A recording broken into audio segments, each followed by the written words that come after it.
मित्रों नमस्कार, स्वागत है आपका। नव वर्ष मंगलमय हो। 1 जनवरी 2021 आपके लिए शुभता वाला हो, धर्म अर्थ काम मोक्ष की सिद्धि हो और कोविड-19 के दुष्प्रभाव जो हमने पिछले साल 2020 में भोगे, ईश्वर करे अब ये कष्ट दोबारा ना आए। आज हम बात करेंगे धनु राशि की, जिसके आचार्य, जिसके गुरु देवगुरु बृहस्पति हैं।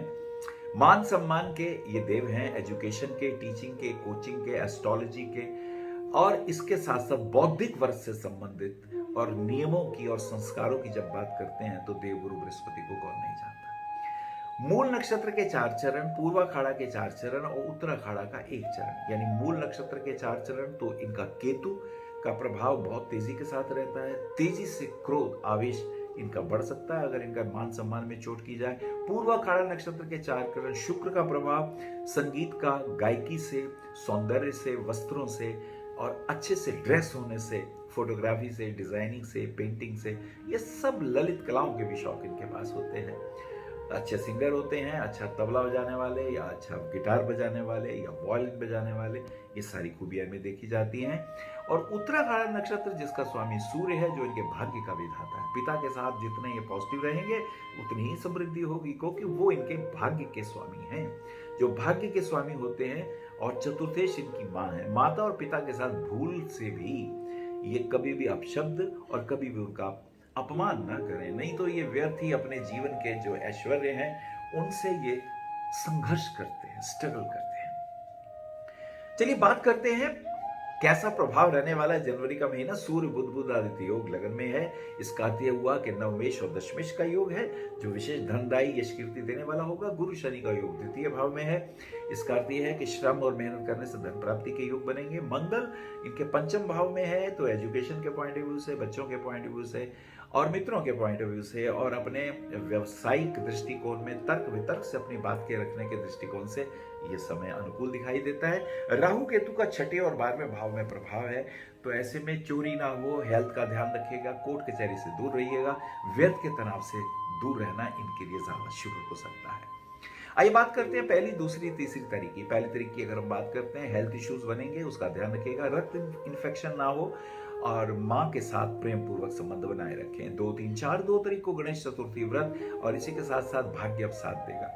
धीरे धीरे कार्य संपन्न होंगे। The Lord of 9th house is place in the ascendant और ये आपके लिए शुभ भी है। दशमेश नवमेश का केंद्र और त्रिकोण का योग बनेगा, तो ये शुभता देने वाला होगा, भाग्य साथ देगा, कार्य भी संपन्न होने लगेंगे। 3, 4, 5, 3 को शुक्र का धनु राशि में प्रवेश हो जाता है। शुक्र जो कि षष्ठेश और एकादशेश होकर शुभ प्लैनेट नहीं है, ये कष्टदायी स्थिति बन सकती है। देखिए धन प्राप्ति के योग तो बनेंगे पर हेल्थ इश्यूज तंग कर सकते हैं। ऐसे में डायबिटीज नहीं होनी चाहिए और इसके अलावा यूरिक एसिड नहीं बढ़ा हुआ होना चाहिए। इन्फेक्शंस के ये रोग कष्टदायी हो सकते हैं, इसका हमें ध्यान रखना होगा। आगे चलते हैं 4, 5, 6 4 तारीख की स्थिति। बुध का मकर राशि में प्रवेश हो जाता है। बुध आपके 10th हाउस के और 7th हाउस के लॉर्ड हैं। जब ये मकर राशि में आएंगे, आर्थिक दृष्टिकोण से कुछ धन प्राप्ति के योग भी दिखाई देंगे। शेयर मार्केट में रुपए लगाने से धन प्राप्ति के योग बन सकते हैं, ये महत्वपूर्ण रहेगा। 6, 7, 8 6 तारीख को रुक्मणी अष्टमी और 6 तारीख की स्थिति को अगर हम देखेंगे, आर्थिक दृष्टिकोण से कुछ शुभ कार्यों में धन का व्यय होगा। कुछ खर्चे वगैरह भी आपसे होने की स्थिति दिखाई देती है। शुभ और मांगलिक कार्यों में ये धन का व्यय कुछ दिखाई देता है, एक ये महत्वपूर्ण बात रहेगी। और 7, 8, 9, 7 को शनि पश्चिम में अस्त जाते हैं। शनि का रोल आपके द्वितीयेश और तृतीयेश है। ये शनि धन का स्वामी है। अभी अस्त होंगे तो आर्थिक दृष्टिकोण से कहीं से धन लेना है तो आप मांगिए, क्योंकि ये समय आर्थिक दृष्टिकोण से थोड़ी सी परेशानी देगा। एजुकेशन के पॉइंट ऑफ व्यू से भी थोड़ी सी परेशानी देगा। 8, 9, 10 8 तारीख की स्थिति को देखें, फास्ट ड्राइविंग से बचिएगा, लड़ाई झगड़े से बचिएगा, व्यर्थ के व्यंग, तनाव और दूसरों की आलोचना से बचेंगे। जिम वगैरह जाते हैं सोच समझ के चाहिए, कहीं तकलीफ ना बढ़ जाए। 9, 10, 11, 9 को सफला एकादशी व्रत, अगर एकादशी का व्रत रखते हैं तो ओम नमो भगवते वासुदेवाय इस मंत्र का जाप करें, आपके लिए शुभ। 10 तारीख को प्रदोष व्रत है, भगवान शिव की आराधना करें। और यदि आप शिव की आराधना करते हुए रुद्राभिषेक करते हैं तो आपके लिए शुभ है।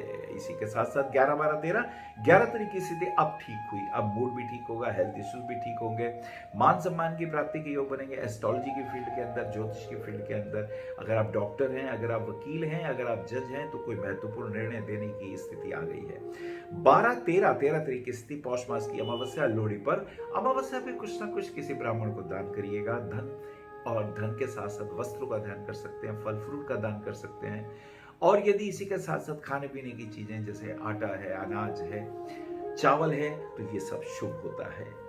और ये समय थोड़ा सा आर्थिक दृष्टिकोण से थोड़ा सा तनाव का है। 14, 15, 14 को सूर्य का मकर राशि में प्रवेश, तो मकर संक्रांति हो गई, उत्तरायण शुरू हो गया। आपके लिए मंगलमय शुभ हो। उत्तरायण में कुछ ना कुछ दान करने से विशेष लाभ मिलता है। 15 तारीख की स्थिति को देखते हैं, शुभ है। मित्रों का सहयोग, आप तो सहयोग देते हैं लेकिन उनसे उतना सहयोग नहीं मिलता, ये ध्यान रखेंगे। 16, 17, 18, 17 को गुरु अस्त हो जाते हैं पश्चिम में। गुरु का रोल वो आपके लग्नेश भी हैं, चतुर्थेश भी हैं। जब तक गुरु अस्त हैं, आप शादी ब्याह वगैरह काम सारे बंद हो जाएंगे। और आपको भी ध्यान देना है, बहुत नेगेटिव नहीं रहना है, अपने आप को ट्यून में रखना है। थोड़ा सा योग वगैरह करते रहिए, मेडिटेशन करते रहिए, कपालभाति करते रहिए। हेल्थ इश्यूज का ध्यान रखिएगा, ये इंपॉर्टेंट है। फैटी लीवर हो तो खाने पीने में विशेष ध्यान दीजिएगा। 18, 19, 20 को गुरु का श्रवण नक्षत्र में प्रवेश हो जाता है। और ये समय कुछ बेहतर, प्रॉपर्टी में अगर धन लगाने की सोच रहे हैं तो सोच समझ के लगाइए, अभी समय अनुकूल नहीं। बच्चों के साथ भी पॉजिटिव रहिएगा और अपने मित्रों के साथ व्यर्थ की आलोचना से बचिएगा। आगे चलते हैं 21, 22, 23 की स्थिति को देखें। थोड़ा सेहत का ध्यान रखना है और विदेश से अगर कोई एक्सपोर्ट इंपोर्ट का कार्य है उसमें थोड़ा ध्यान लगाइएगा और अपने को तनाव से मुक्त रखिएगा। थोड़ा मेडिटेशन, थोड़ा ध्यान वगैरह करने से और अनुलोम विलोम करते हुए अपना स्वास्थ्य का विशेष रूप से ध्यान रखिएगा, ये ज्यादा मुख्य रहेगा। गृहस्थी में तनाव हो तो उसे प्रेम पूर्वक सुलझाइएगा।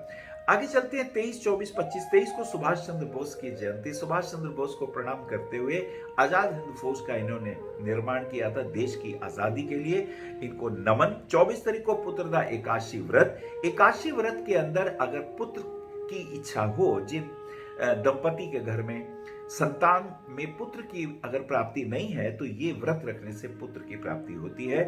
ये बहुत दुर्लभ। ओम नमो भगवते वासुदेवाय, इस मंत्र का जाप करना चाहिए। 25, 26, 27। 25 को बुध का कुंभ राशि में प्रवेश हो जाता है। बुध जो कि भाग्येश हैं, जब ये कुंभ राशि में आते हैं तो बच्चों के माध्यम से कुछ लाभ होने की संभावना। अपनी गर्लफ्रेंड या बॉयफ्रेंड के पॉइंट ऑफ व्यू से, या अगर आप कुछ लिख रहे हैं तो इस दृष्टिकोण से भी कुछ विशेष शुभ होने वाला है। भाग्य भी अब साथ देना शुरू कर देगा। पिछले जो 5-6 दिन थे जो तकलीफ और परेशानियों के थे, उससे अब आपको फायदा मिलेगा। 26 तारीख को गणतंत्र दिवस, 72वां गणतंत्र दिवस आप सबके लिए मंगलमय हो। 27, 28, 29, 27 को शुक्र का मकर राशि में प्रवेश हो जाता है। The Lord of ascendant is now in the 4th house. गाड़ी वगैरह खरीदने का अगर योग बनाते हैं तो खरीद सकते हैं। रेनोवेशन का वर्क भी हो सकता है। जेम का यदि काम है, एस्ट्रोलॉजी का यदि कार्य है, या आप वकील हैं तो आपका शुभ मान सम्मान की वृद्धि के योग भी दिखाई देते हैं। और ऑफिस के कार्यों में कुछ शुभता, कुछ नवीनता, नए कॉन्टेक्ट, नए बातचीत आपके लिए फायदेमंद। 28 तारीख को पौष मास की पूर्णिमा वाले दिन चंद्रमा को अर्घ देते हैं। ओम चंद्रमसे नमः। और कुछ ना कुछ दान इत्यादि करना चाहिए। इसमें आप दान गुड़ का कर सकते हैं, चावल का कर सकते हैं, घी का कर सकते हैं, वस्त्र, धन, फल फ्रूट जैसी श्रद्धा हो। और कुछ ना कुछ गरीबों की भी आपको मदद करनी चाहिए। दवाइयां वगैरह भी उन्हें दे सकते हैं। 29, 30 तारीख की बात करते हैं। 29 तारीख की स्थिति को देखें। आर्थिक दृष्टिकोण से शुभता की ओर बढ़ता हुआ, मित्रों का सहयोग आपके माध्यम से उनको प्राप्त होगा। और 30 तारीख को बुध वक्री हो जाते हैं। भाग्येश अगर वक्री होते हैं तो श्रम और मेहनत ज्यादा करनी पड़ती है, रिटर्न कम मिलते हैं। ऐसे में ये भी ध्यान रखिएगा कि शेयर मार्केट के अंदर भी ये 10-15 दिन एकदम नुकसान के हो सकते हैं, आर्थिक तंगी के हो सकते हैं, क्योंकि गुरु शनि की युति जो है ये लगभग 15 दिसंबर के बाद से अगर हम देखेंगे, बल्कि 15 जनवरी से लेके आने वाले 3-4 महीने कष्टदायी होंगे। ऐसे में आपको अपने पैसों को संभाल के रखना है। 31 तारीख की स्थिति गणेश संकट चतुर्थी है और ये गणेश जी का ध्यान करने से, गणपति शीश का पाठ करने से अरिष्ट अनिष्ट दूर होते हैं। अपने बिजनेस को प्रमोट करने के लिए, एजुकेशन में अगर कोई बाधाएं आ रही हैं तो उनको दूर करने के लिए, आलस्य को दूर करने के लिए ये शुभ काम आपके लिए बहुत अच्छे रहेंगे। सफेद रंग, ग्रीन रंग और लाइट ब्लू कलर आपके लिए बहुत शुभ है। नमस्कार। आप आचार्य श्री अनिल वत्स जी के आध्यात्मिक प्रवचन, ध्यान व ज्योतिष संबंधी मासिक राशिफल फेसबुक, यूट्यूब, www.astroanilvats.com पर भी देख सकते हैं। For appointment, भविष्य कथन, Monday to Saturday, 11 a.m. to 6 p.m. BE 279, Street number 6, Harinagar, New Delhi 110064. Phone number 98917 39999, 98181 89993, 981 088 7002, 886 000 6030. Website www.bhavishyakathan.com. Acharya Anil Vats @gmail.com.